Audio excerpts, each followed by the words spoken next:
Welcome back to Table Talk Tuesday. I'm Pastor Shane Okimoto with Pierce Park Baptist Church. With me today, we have Erin Dean and Jalinda Roby. They've been here before. We're glad to have them back. Thank you for being here today. Um, we're going to be discussing Mark chapter 3, verses 1 through 6 that Pastor JW preached on this past week. And if you haven't gotten an opportunity to watch it yet, I'd highly encourage that you do that first. It's his Get a Grip sermon on YouTube. That way, you'll be able to kind of follow along and understand what we're talking about and understand the basis, because that's what we've been basing these table talks off of, is the sermon from the previous Sunday, so that we can just dig a little bit deeper into them, talk about how these apply to our lives, because we know that the pastor can't give all of our applications all at once in that 40-minute sermon. But we know that there's so much more that we can just feast on and we can talk about, we can discuss. So we're just talking about it, and I've enjoyed all the different table talk guests that we've had, and glad that they've been here. Hope that you've enjoyed this as well. Plan on continuing it, and plan on continuing to move forward and having great conversations. So, just off the top of your head, how did you enjoy the sermon this past weekend? I really enjoyed it. I think that I don't know, just always being reminded to just what to focus on. It's something we need to do daily. This wasn't one of our scripted questions, so it's a little bit more difficult. But I think Pastor JW has been getting better and better in his preaching and his delivery, and I know that he's always been earnest about the study. And getting into Mark chapter 3, this is the story of Jesus healing the man with the withered hand in the synagogue.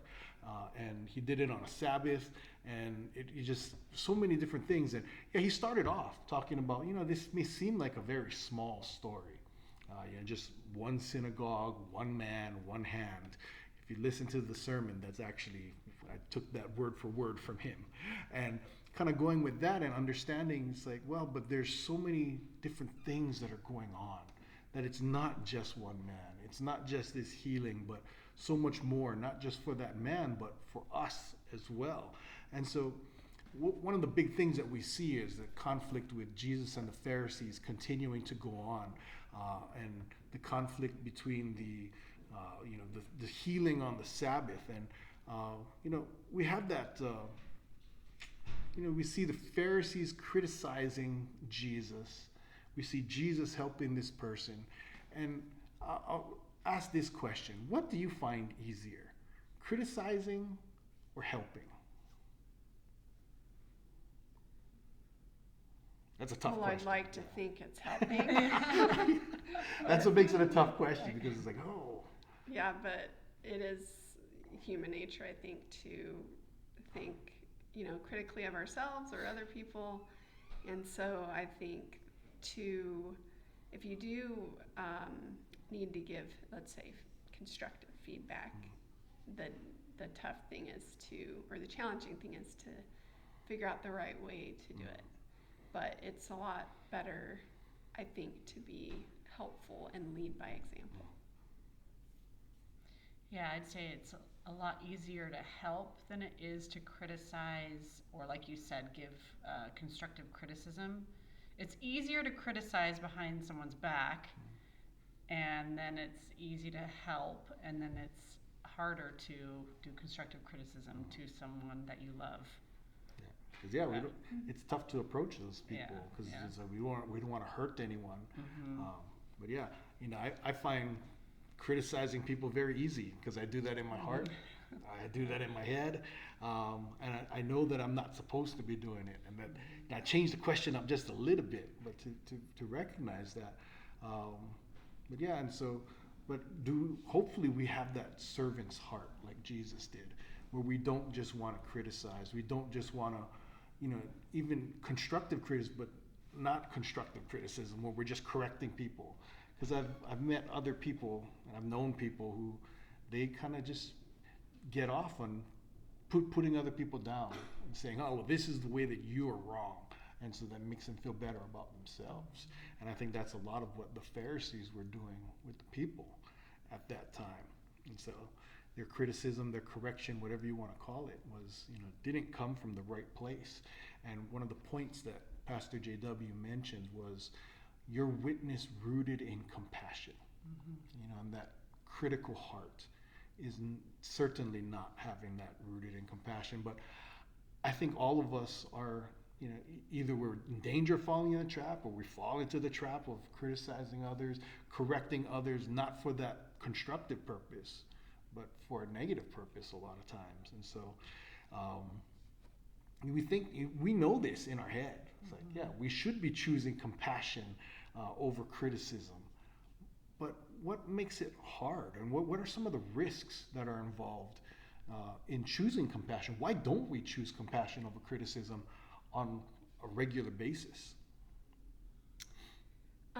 It reminds me of a memorial service that I went to for my friend's father, and a man that had worked with him stood up, and my friend's father was his supervisor, and he said that he was approached about a group project that they had done where this other person had really dropped the ball, but you wouldn't have known it from his answer when he said, "Why didn't this get done correctly?" He took responsibility as the leader of the team. And I think that it would have been easy for him to just criticize and put the blame on that other person, because one of the risks is that you might take blame for something. And so I think I was just really touched by that, because I would want to say, well, because they didn't do it, and yet he just said, well, we didn't get, I can't remember exactly what it was, but it was just a great example of what leadership and not being critical can produce. Is just,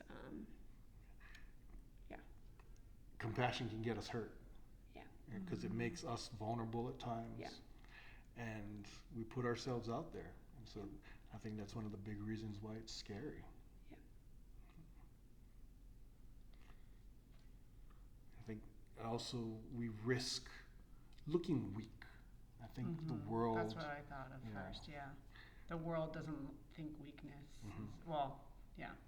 It just But sees it weakness. that kindness and that compassion as weakness. And that's not what it is. But we're afraid to look weak. We're afraid to be taken advantage of. We're afraid that we're going to have to deal with other troubles down the line. I feel like compassion is kind of, in my mind, it's the same as like when you are forgiving someone. It's like you're putting yourself out there to get hurt again. To have compassion for something that someone did that you need to talk to them about is making yourself very vulnerable. And and so we build up walls. And I think that's a lot of what the Pharisees did. They used the law and all the traditions that they had to build up these walls to protect themselves, to protect their ego, to protect their pride. And so we do things the same way today. And so we don't like to think of ourselves as the Pharisees. And I've talked about this. It's like, I read about the Pharisees in the New Testament. I'm like, what's wrong with them? What is going on with them? Why can't they just see this is what they're doing?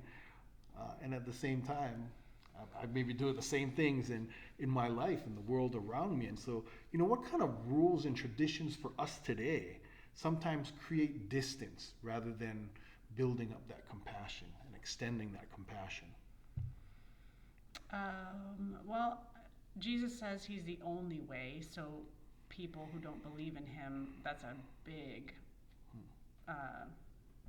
wall for them, or something that really is hard for them to get past. And so to try to show compassion but also say he really is the only way, like our society can't really do both those things at the same time. So society may see just what Jesus said as building up walls.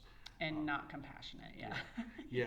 For and, people's other beliefs. A big word today is tolerance. You can't stand that word. Yeah. because people use it just to say, well, you have to be tolerant of me and not the other way around. And so it's really is used as a one-way street. But it's important to show compassion to those people also. And so, yeah, this is a tough question.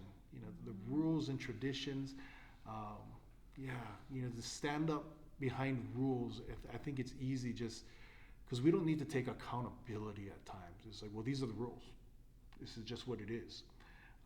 And then we're not going to make any exceptions to any of these rules because this is just how it is. Where there are times where there needs to be compassion. There needs to be that mercy that's extended. And I think that's exactly what this story is talking about, because he's healing this man with a withered hand on the Sabbath. And the rules say you're not supposed to heal on the Sabbath. I don't think it was this story, but there's another story. Basically, the Pharisees tell a person, no, not today. Come back on Sunday. Come back tomorrow on the first day of the week when it's not the Sabbath. Which you hear that, it's like, oh, that's ridiculous. But that's the way that we think. And so, I think it's easy to hide behind the rigor of rules and regulations, whatever it may be, and not extend that compassion. Well, and I think as parents of young kids right now, it's really easy to teach our children the rules of our faith, behind our faith. And then when they are old enough to ask for themselves, why do we do things this way? I need to have this be my own faith, not just what my parents told me. Those can be major roadblocks for them to understand. So if we're only teaching them the rules and traditions and not why, that's going to be a problem. Yeah, and rules and regulations, those are important. But the why and the compassion, because look, we all follow the rules perfectly when we were younger, so we're exceptions to this. But kids these days, they don't always follow the rules perfectly, and there has to be compassion there and to understand. So, all right, it's not the end of the world that you broke a rule, but what do we do from here? I remember you sharing with me about some consequences and how do you deal with the consequences with one of yours. Yes. And it's important to understand that and to get why we have these rules in place. But Pastor J.W. also talked about from the end of chapter 2, Jesus said the Sabbath was created for man, not man for the Sabbath. And so we don't use the rules so stringently to punish people and to push people away, but they're supposed to be there to bring people in, to bring people closer to the Lord. And we see these Pharisees really just, watching to accuse. They were looking for any little thing to really nitpick on with Jesus, with everyone else. And so what are modern versions of that? Of this watching to accuse? Anywhere you want. I mean, that's all you see now on social media is, people criticizing Trump or just saying, ICE and all this. There's just so Politics much. Just everything's political and just blame on either side. It's really discouraging because it's just such negativity. And then I also saw a video of this lady who's married who said she's married to a wonderful man. She's been married for 10 years. She says, but I want to file for divorce because I just have realized that I haven't been able to find myself at all in these last 10 years. And she claimed to be a Christian. And so it was just the podcast that I was listening to, she did such a wonderful job of dissecting it and saying, as Christians, we're not to find ourselves, we're to deny ourselves. And so, what does the Bible show us to do, instruct us to do, and how has Jesus shown us, how did he show us how to live?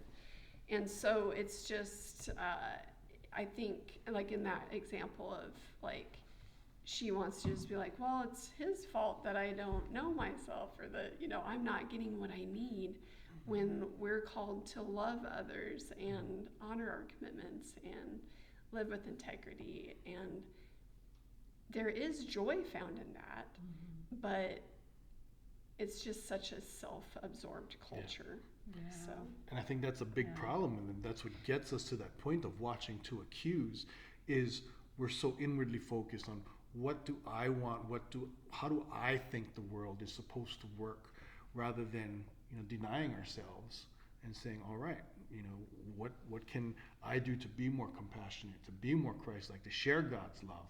I see like that comes through all of my different reels. Different people calling people out on gym etiquette. I don't know anything about that. I don't like going to the gym, but they complain about these different kinds of things that happen at the gym, and some of it's ridiculous. The rules of the road and the way that people are just very selfish, but also there's so many people that are just looking to point out how other people are wrong.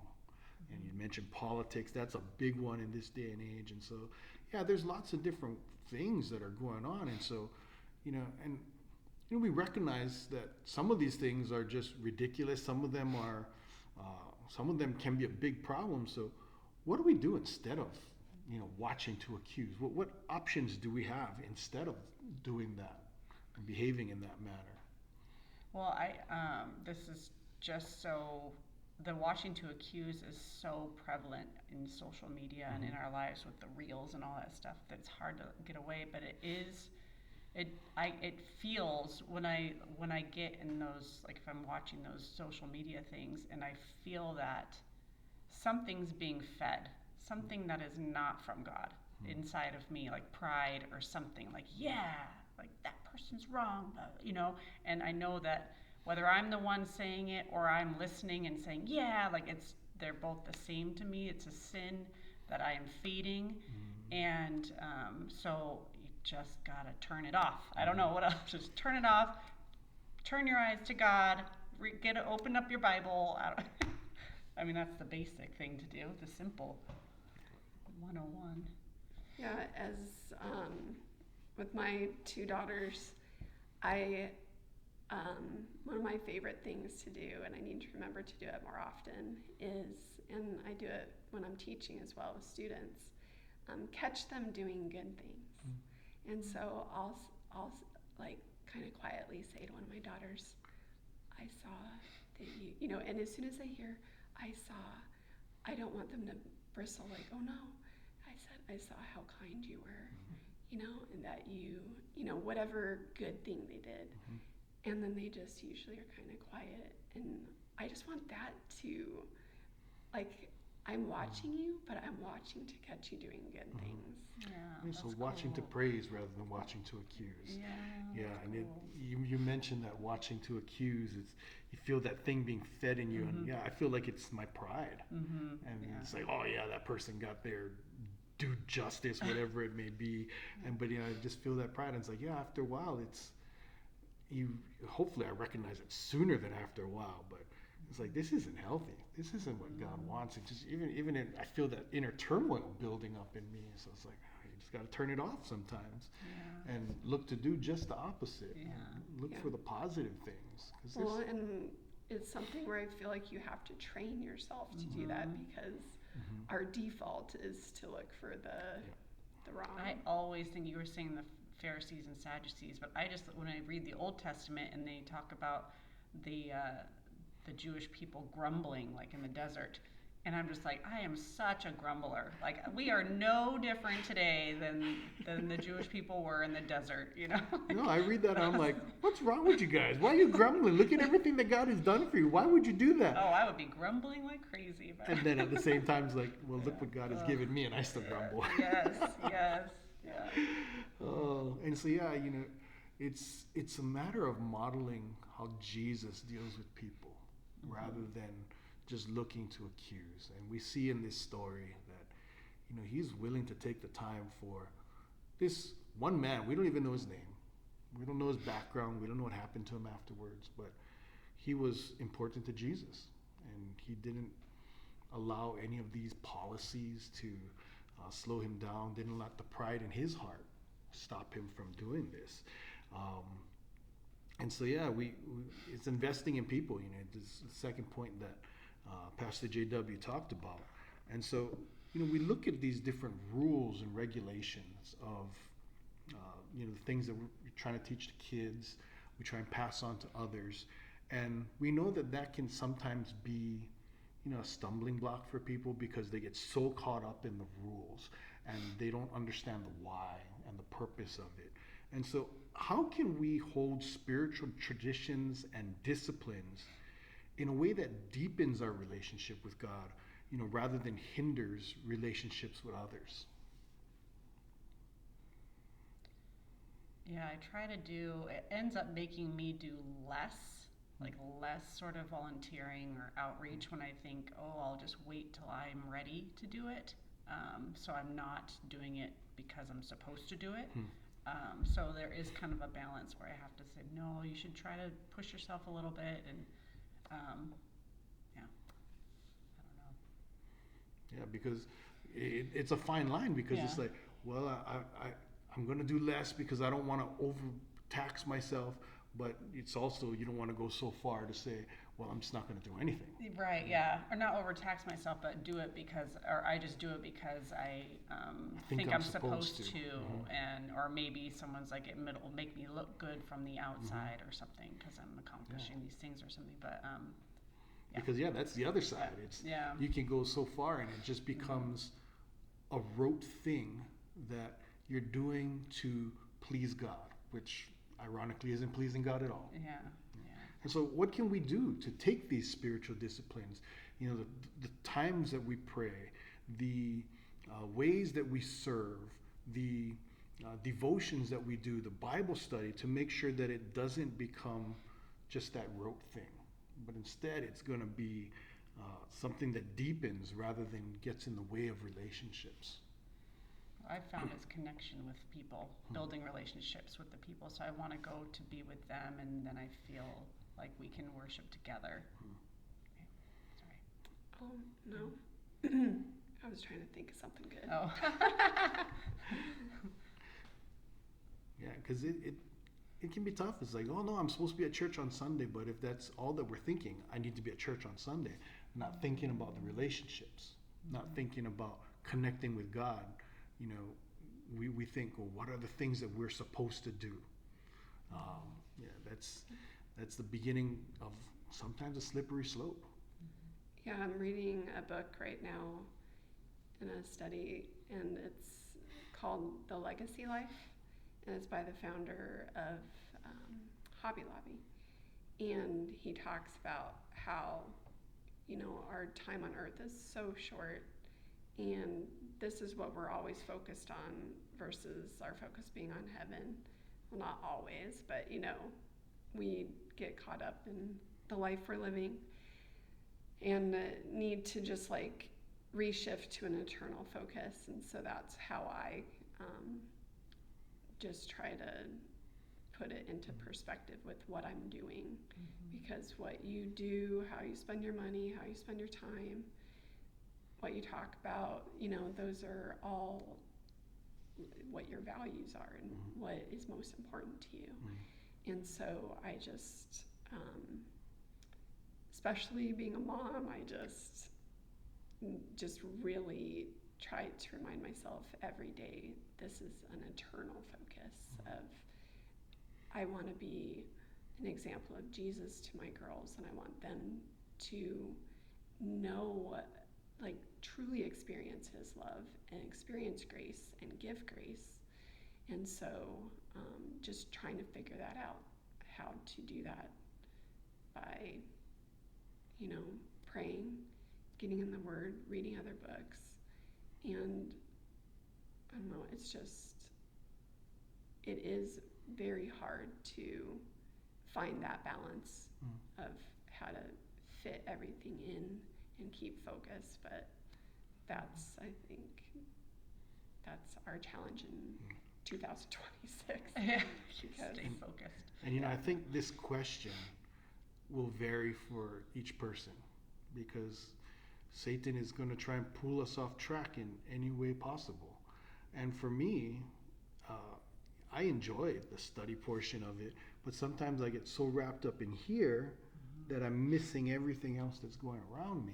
And someone may call, and Pastor JW just shared this with me this last week as well, and he was thinking about this. He's like, sometimes someone will walk into the office and he's like, well, let me just finish this up and I'll be right with you. But he says he's gotten to the point recently, he's like, no, this person is here right now. I can set this aside, and I'm gonna take care of this relationship, and that's something that God has given to him. I still want to finish up my sentence because I'll lose my train of thought. I don't think, give me 1 minute to get this, and I'll be right with you. Yeah. But just that understanding that the relationships have to come first. God, first of all, our relationship to God, but then our relationship to everyone else around us as well. And so, are we allowing anything to come in the way of those?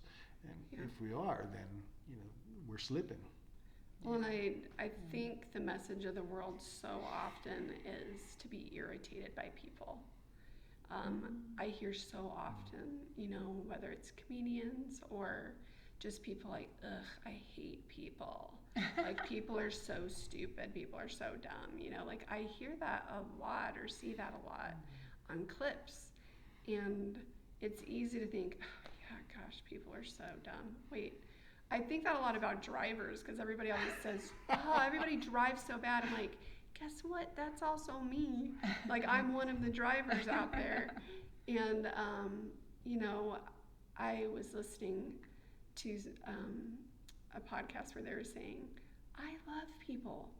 And I'm like, it can be hard to love people. It can be really hard to truly love people well. But that is what we're called to do. And that is the mark of a Christian. We're not being a Christian if we're not loving God and loving others.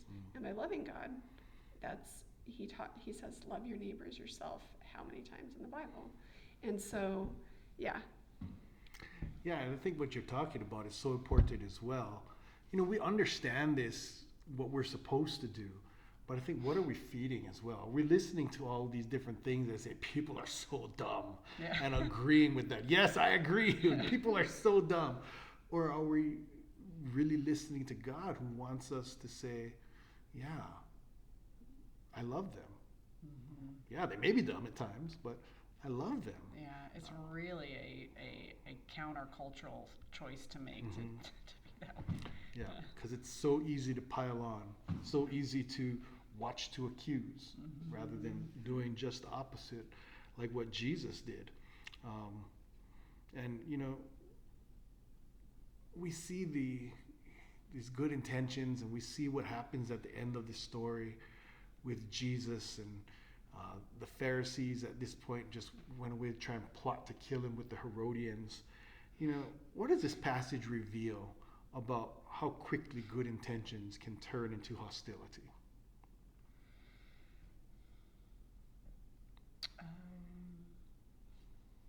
Well, back to social media, everyone has an opinion, so doesn't matter whether you have good intentions or not, someone's going to think you don't, so,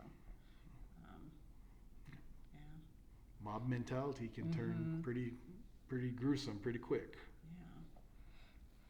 Yeah. And I do try to, that's one thing when you hear people talking about either somebody in your immediate circle or somebody that's just in the news, is I actually have so much, we can all see our own flaws, it seems like, pretty easily. So I'm always thinking cancel culture, I really sometimes don't get it, because I'm like, but I wouldn't want to be forgiven for something I did 20 years ago. At what point do you get to become a different person? And it just kind of is shocking to me that there's such a lack of grace, because I can be quick to be critical, but then I almost always think, I wouldn't want to be I wouldn't want somebody to be critical of me like that. Yeah. And so just to like say, okay, if you want grace, you need to extend grace. And I just think that the world would be a much different place. Yeah. And I think that goes to love your neighbor as yourself, as you would want to be loved. And so yeah, it's hard because people try and do all these things with good intentions. Some will not be accepted. Some will just turn because Satan has a way of twisting just about everything in this world. And so it's up to us to reflect God's heart. Mm-hmm. And that was the last point that Pastor JW made, is reflect God's heart. And so how can you reflect God's heart in your daily life? What does that mean to you? Being patient, probably the fruits of the Spirit, being patient with the children, and just being more of a servant in my life in general. I think trying to not, when I was in what is now called, it used to be called MOPS, and now it's called MOMCO. One year our theme was be unoffendable. And I think that's I think about all the time is, don't be offended. Like, just be unoffendable and forgive easily, because it is true that when you are able to forgive somebody, it frees you up. And them as well. But sometimes people don't even know that you forgive them, but it's your heart. It's always about the heart. So forgiving all the stupid people in this world. Maybe I need to watch this over again and let it sink in a little bit more. But yeah, I think those are great answers. Maybe for me it's not labeling people as stupid. And my mom says this whenever we're driving, because I have a little bit of road rage at times. Not so bad that I'm going to get out of a car and punch somebody or anything like that, but it's like, well, think about what they're going through. I was like, oh, stop saying that, Mom. And remember, you are the other driver to somebody else. No, I'm a good driver. But yes, and to recognize that and the grace that we give, hopefully because we want that grace as well. But, yeah. I'm not going to ask you to answer this one, but Pastor JW talked about this, and he talked about the withered hand, and how Jesus said to stretch out your hand. The man stretched out his hand. And so Pastor JW asked us, what do we need to stretch out our hand and let go of with our withered hand? What are we clinging to that is not healthy for us, that is not bringing us the freedom in our life? And so what do we need to let go of? And so I'm not going to ask that because it's a really personal question, but it's definitely something that I'm thinking about. Hopefully we're all thinking about. Hopefully you continue to think about, after watching the sermon, after watching this. It's like, what is our withered hand that Jesus wants to heal, but maybe we don't want to obey Jesus? Thankfully the man stretched out his hand and he was healed. That's what we need to do also, stretch out our hand so that we can be healed and let go of something that maybe isn't a positive thing in our lives. Anything else you folks want to add before we close up today? I think I heard somebody give that illustration once you're willing to open up your hand and give, then it also opens you up to be able to receive all of God's blessings too. Because if we're only just holding it with us, we can't receive what God is offering. Yeah, I love that illustration also. But all right, Jolinda, will you close us in prayer? Absolutely. Thank you. Dear Lord, thank you for this time together. Thank you that we can reflect on your word, and we just are so grateful to be able to fellowship with one another and live with freedom in Christ. We just thank you and praise your name. Amen. Amen. Thank you for joining us for Table Talk Tuesday. We hope you have a wonderful, blessed week, and we look forward to seeing you back again. Thank you for being with us today. Thank you. Have a blessed week.